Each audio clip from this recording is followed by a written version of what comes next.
I don't know all the specifics on the regulations. Okay. But I think if we're thinking about breakfast, for example, unfortunately, a lot of the choices that kids are presented with, exactly, like you mentioned, are, again, high sugar options. So we did a little calculation, and if you take an average student breakfast, so let's say there's the containers of the juice and milk. Okay. If you have, an 8-ounce container of orange juice, plus an 8-ounce container of skim milk, plus one of those, there's those new cereals that come in containers, so they already have their bowl.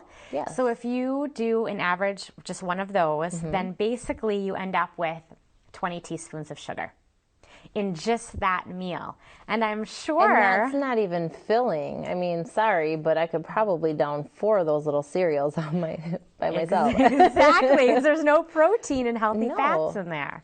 So that's what makes you full, is the healthy proteins and fats. And the healthy fats, exactly. So unfortunately, our kids then start off their day with a bowl full of sugar. Right. Exactly. And we're missing other healthy all components. the important stuff. Exactly. So then they get to mid-morning and they're going to crash at some point. Exactly. I mean, what goes up must come down. I know I've come down. After Easter, I came down off of my sugar rush. Yeah. So it wasn't pretty. Right, exactly. You don't feel very good. And these kids, they don't know. I mean, they just act out their emotions, a lot of them that are so young. So then what do they wait for lunch? They have school lunch. Say they have a school breakfast and a school lunch. Now what are they going to be eating for lunch?